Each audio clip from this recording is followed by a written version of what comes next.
Assalamualaikum warahmatullahi wabarakatuh. Di sini saya akan menjelaskan mengenai dasar elektrofisiologi dari jantung. Sel jantung memiliki potensial listrik yang melintasi membrannya. Muatan listrik di dalam sel lebih negatif dibanding di luar sel. Adanya perbedaan listrik di antara luar dan di dalam sel maka akan menyebabkan potensial membran istirahat. Selanjutnya, ion-ion yang penting menentukan lintas membran sel yaitu ada ion Ca+, Ka+, dan Na+. Nah, ion tersebut untuk menentukan potensial membran istirahat. Pada ion K+, merupakan ion yang tinggi di dalam sel dan rendah di luar sel, yang menimbulkan adanya gradien elektrokimia, lalu menyebabkan ion K+ ini berdifusi keluar sel. Sebaliknya, untuk ion Na dan Ca. Jadi, ion Na+ dan Ca+ ini gradien kimianya menyebabkan keduanya berdifusi masuk ke dalam sel. Sedangkan potensial membran ini dijaga karena adanya gradien konsentrasi ion yang melintasi membran. Untuk menjaga gradien tersebut, maka dibutuhkan energi yang berasal dari hidrolisis ATP. Selanjutnya, prosesnya yaitu perubahan potensial listrik pada permukaan membran sel terjadi setelah adanya rangsangan yang menyebabkan penurunan tahanan listrik setempat yang bersamaan dengan terjadinya peningkatan permeabilitas membran terhadap ion Na dan K. Hal tersebut menyebabkan pergerakan ion-ion Na masuk ke dalam sel. Selanjutnya, peristiwa ini juga disebut dengan depolarisasi. Setelah terjadi depolarisasi secara cepat, maka disebut juga potensial aksi. Setelah potensial aksi mencapai puncak, nah sistem pompa di membran sel ini mengembalikan ion Na keluar sel sehingga potensial membran istirahat tercapai kembali. Peristiwa ini juga disebut dengan repolarisasi. Sistem transport yang berperan untuk tetap mempertahankan gradien konsentrasi ion K dan Na atau kembali ke potensial membran istirahat adalah sistem pompa Na+, K+, dan ATPase. Sistem transport ini memompa 3 ion Na+ keluar untuk setiap ion K+ yang masuk. Jadi, di sini pada gambar yaitu adanya potensial listrik yang dimiliki oleh jantung meliputi serangkaian peristiwa depolarisasi, potensial aksi, dan repolarisasi. Pada gambar ini merupakan gambar depolarisasi dan repolarisasi pada potensial listrik yang dimiliki oleh jantung. Nah, pada gambar A, membran potensial sel otot jantung dalam keadaan istirahat. Sedangkan yang pada gambar B, ketika sel itu distimulasi, yaitu ada yang ditunjukkan oleh huruf S, yaitu sel distimulasi dan mulai terjadi depolarisasi, yaitu ion-ionnya yaitu ada yang bergerak ke luar dan ke dalam sel. Selanjutnya untuk gambar yang C yaitu terjadinya depolarisasi lengkap atau di dalam sel memiliki muatan positif dan di luar sel memiliki muatan negatif. Sedangkan pada gambar D yaitu terjadinya fase repolarisasi untuk kembali ke fase istirahat. Selanjutnya saya akan menjelaskan tentang sistem konduksi jantung. Secara umum, jantung dibentuk oleh 3 jenis sel eksitasi. Yang pertama ada sel pacemaker sebagai sumber biolistrik jantung, kemudian ada sel konduksi sebagai penghantar arus biolistrik jantung, kemudian ada miokardium yang berfungsi untuk kontraksi. Nah, komunikasi listrik pada jantung dimulai dengan potensial aksi pada sel autoritmik. Denyut jantung bersumber dari sistem penghantar jantung khusus, lalu menyebar ke semua bagian otot jantung melalui sistem ini. Pada gambar berikut ini, kalian dapat menyimak sistem konduksi jantung terdiri dari beberapa struktur. Yang pertama itu ada nodus SA, kemudian ada nodus AV, kemudian ada berkas His dan cabangnya, kemudian ada sistem Purkinje. Pada keadaan normal, nodus SA merupakan pacemaker utama. Peristiwa atau proses depolarisasi dimulai di nodus SA, sel autoritmik di atrium kanan yang berfungsi sebagai picu jantung utama. Kemudian, depolarisasi menyebar dengan cepat melalui sistem hantar khusus serat autoritmik non-kontraktil. Dari nodus AV, atrium kanan yang berfungsi sebagai picu jantung utama. Kemudian, depolarisasi menyebar dengan cepat melalui sistem hantar khusus serat autoritmik non-kontraktil. Dari nodus AV, depolarisasi menjalar ke ventrikel. Kemudian, serat Purkinje meneruskan sinyal listrik dengan cepat di sepanjang berkas AV yang disebut berkas His pada septum ventrikel. Di bagian awal septum, berkas AV terbagi menjadi dua berkas cabang kanan dan kiri, di mana kedua berkas berjalan menuju apeks jantung, kemudian terbagi lagi menjadi cabang Purkinje yang menyebar di antara sel-sel kontraktil. Kalian bisa menyimak penyebaran eksitasi jantung pada gambar berikut ini. Selanjutnya saya akan menjelaskan mekanisme kerja jantung. Nah, di mekanisme kerja jantung ini terdiri dari dua fase, di mana ada fase diastol dan ada fase sistol. Fase diastol ini adalah keadaan di mana jantung itu sedang mengalami kondisi relaksasi, sedangkan untuk fase sistol itu keadaan di mana jantung itu sedang mengalami kondisi kontraksi. Nah, untuk lebih jelasnya, saya akan menjelaskan gambar tentang mekanisme kerja jantung sebagai berikut. Nah, untuk siklus jantung, mekanisme siklus jantung itu dapat teman-teman lihat pada gambar yang telah disajikan di makalah atau di PowerPoint. Di sini ada 3 tahapan dalam siklus jantung. Yang pertama itu ada atrium dan ventrikel itu mengalami kondisi diastol. Tadi sudah dijelaskan bahwa diastol ini adalah kondisi jantung dalam keadaan relaksasi. Nah, di sini dalam penjelasan ini diperlihatkan bahwa katup AV ini sedang membuka. Nah, ketika darah dari vena besar ini masuk ke dalam ventrikel dan atrium ini, katup AV-nya ini atau atrioventricularis ini akan membuka, kemudian darah akan masuk ke atrium dan ventrikel. Sedangkan untuk katup semilunar, di sini ada katup semilunar, itu akan tertutup agar darahnya tidak keluar. Kemudian untuk fase yang kedua itu di mana di sini atrium itu mengalami kondisi sistol, sedangkan ventrikelnya mengalami kondisi diastol. Nah, di sini darah sisa dari atrium ini akan diteruskan atau akan didorong ke ventrikel. Nah, di sini dapat dilihat bahwa kedua katupnya itu sedang menutup. Ini katupnya tertutup ya. Untuk yang di katup semilunarnya. Kemudian yang selanjutnya tahap ketiga, dilanjutkan ke tahap 3, yaitu di mana ventrikel ini sedang mengalami kondisi sistol, sedangkan atriumnya mengalami kondisi diastol. Nah, untuk kondisi di sini ventrikelnya mengalami kondisi kontraksi, sedangkan atriumnya mengalami kondisi yang relaksasi. Dapat kita lihat bahwa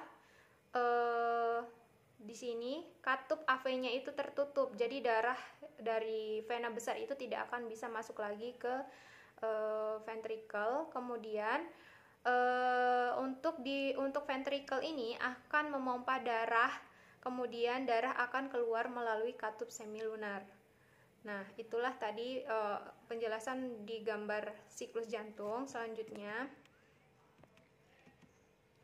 dari siklus jantung tersebut, maka dapat kita simpulkan bahwa mekanisme kerja jantung itu tadi terdiri dari beberapa tahap atau beberapa fase. Yang pertama tadi ada fase diastol. Nah, fase diastol ini terjadi pada tahap pertama, di mana keduanya yaitu atrium dan ventrikel ini mengalami fase diastol atau relaksasi. Jadi, ruang-ruang jantungnya itu berelaksasi dan ventrikel ini terisi dengan darah. Kemudian sistol itu atrium. Nah, keadaan sistol yang atrium ini terjadi pada fase kedua, di mana kontraksi atrium ini memaksa sejumlah kecil darah tambahan ke dalam ventrikel. Tadi dijelaskan bahwa darah sisa dari atrium ini akan diteruskan ke ventricle atau akan ditambahkan ke ventricle. Kemudian ada kontraksi ventricle, terus ada juga ejeksi ventricle dan relaksasi ventricle. Nah, ini terjadi pada tahap ketiga. Kontraksi ventricle ini di mana fase ini kontraksi ventricle ini mendorong katup AV untuk menutup, tetapi tidak menimbulkan tekanan yang cukup untuk membuka katup semilunar. Jadi karena tidak menimbulkan tekanan yang cukup untuk membuka katup semilunar, maka terjadilah ejeksi ventricle. Nah, ejeksi ventricle ini ketika tekanan ventricle itu naik dan melebihi tekanan dari arteri, maka katup semilunar ini akan terbuka dan darah itu akan keluar. Kemudian yang selanjutnya itu terjadi relaksasi ventricle. Nah, ketika tadi katup semilunarnya sudah terbuka, maka saat ventricle itu rileks, tekanan dari ventricle turun, darah itu mengalir kembali ke katup semilunar dan menutupnya. Nah, itu tadi penjelasan untuk mekanisme siklus jantung. Nah, kita lanjutkan ke penjelasan mekanisme otot jantung, relaksasi dan kontraksi otot jantung. Di situ kan ada gambar kontraksi otot jantung. Kemudian untuk mekanisme kontraksi dan relaksasi otot jantung itu memiliki beberapa tahapan, dapat dilihat di gambar bahwa terdiri dari 10 tahapan. Yang pertama yaitu potensial aksi, itu masuk dari sel yang berdekatan. Kemudian saluran CA2+ itu akan membuka gerbang, kemudian CA2+ ini akan memasuki sel. Nah, setelah memasuki sel, CA2+ ini akan menginduksi pelepasan CA2+ melalui saluran yang disebut dengan reseptor ryanodin. Kemudian setelah dia keluar, itu akan menyebabkan percikan-percikan bagian-bagian CA2+. Nah, nanti bagian-bagian CA2+ yang telah dipercikan ini akan membentuk sebuah sinyal. Setelah membentuk sebuah sinyal, ion CA2+ itu akan berikatan dengan troponin. Nah, inilah proses di mana terjadinya kontraksi. Kemudian selanjutnya itu akan saat terjadi relaksasi, itu CA2+ itu akan terlepas dari troponin tadi. Nah, kemudian CA2+ yang terlepas dari troponin ini akan dipompa kembali ke retikulum sarkoplasma untuk disimpan kembali. Kemudian selain dipompa kembali untuk disimpan di retikulum sarkoplasma, CA2+ juga ditukar dengan ion Na+. Kemudian, nah, gradien Na+ ini akan dipertahankan oleh kalium dan ATP. Kemudian yang selanjutnya, nah, untuk menghasilkan ATP ini, otot melakukan beberapa hal seperti memecah fosfokreatin dan menambahkan fosfat pada ADP untuk membentuk ATP. Kemudian melakukan respirasi anaerob dan melakukan respirasi aerob. Di mana untuk melakukan respirasi aerob ini menghasilkan asam laktat dan akan membentuk ATP. Sedangkan respirasi aerob ini akan memecah glukosa, lemak, dan protein dalam suasana oksigen ini dan akan menghasilkan ATP. Terima kasih. Selanjutnya membahas mengenai listrik jantung dan elektrokardiografi. Nah, aktivitas listrik jantung merupakan potensial aksi serabut otot jantung. Nah, potensial aksi yang ditimbulkan oleh aktivitas jantung itu cukup besar, sehingga dapat dihantarkan oleh jaringan-jaringan sekeliling jantung sampai pada permukaan badan. Sehingga potensial aksi tersebut dapat ditangkap oleh elektroda-elektroda yang dipasang di permukaan badan. Jaringan sekitar jantung tersebut dinamakan volume konduktor. Impuls jantung menjalar ke bagian-bagian jantung menurut urutan tertentu secara teratur. Ada kalanya bahwa suatu bagian jantung aktif bersifat elektronegatif pada permukaannya, sedangkan bagian lain yang belum terpacu menjadi elektropositif permukaannya. Selama repolarisasi, beberapa bagian jantung pulih sebagai sedia kala dan bersifat elektropositif pada permukaan, sedangkan bagian-bagian lain masih dalam keadaan terpacu bersifat elektronegatif. Nah, elektrokardiografi ini atau EKG sebutannya adalah suatu gambaran grafis mengenai gambaran puncak aktivitas elektris dari serabut otot jantung. Nah, berupa kurva tegangan fungsi waktu yang terdiri dari berbagai puncak. EKG juga dapat merekam sinyal listrik dari elektroda yang menempel pada kulit karena tubuh merupakan konduktor yang baik.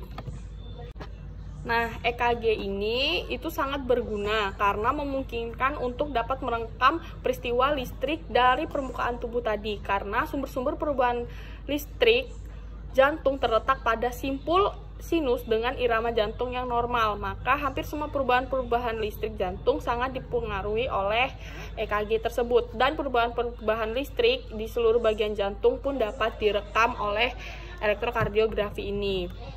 Nah, selanjutnya fungsi dari elektrokardiografi ini secara spesifik itu yaitu dapat mengetahui denyut dan irama jantung yang bisa mengindikasikan adanya kelainan jantung. Selanjutnya, dia dapat mengetahui posisi jantung dalam rongga dada.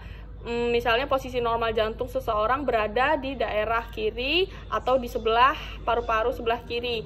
Nah, selanjutnya elektrokardiografi ini dapat mengetahui ada atau tidaknya penebalan otot jantung atau hipertrofi. Nah, hipertrofi ini juga dikenal sebagai kondisi massa otot jantung yang bertambah sehingga juga terjadi penebalan atau pembekakan. Selanjutnya, elektrokardiografi jantung utamanya biasanya berfungsi dalam mengindikasikan adanya pola aktivitas listrik jantung yang mungkin menyebabkan gangguan irama atau aritmia.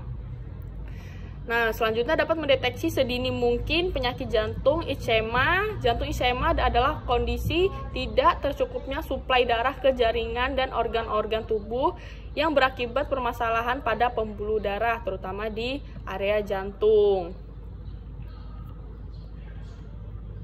Nah, selanjutnya elektrokardiografi ini dapat mendeteksi adanya efek obat-obatan yang dikonsumsi seseorang. Nah, dia bisa menemukan adanya kelainan yang mungkin terjadi dari konsumsi obat-obatan yang berpengaruh pada kinerja jantung. Nah, selanjutnya membahas tentang peristiwa listrik pada siklus jantung. Nah, peristiwa listrik pada siklus jantung ini terjadi pada saat proses depolarisasi teratur pada jantung memicu suatu kontraksi yang menyebar melalui miokardium. Nah, di setiap serabut otot, kontraksi dimulai tepat setelah depolarisasi. Jantung berkontraksi dan berelaksasi selama satu siklus jantung. Setiap siklus jantung memiliki dua fase, yaitu diastolik dan sistolik. Nah, atrium dan ventrikel tidak bersamaan ketika mengalami kontraksi dan relaksasi.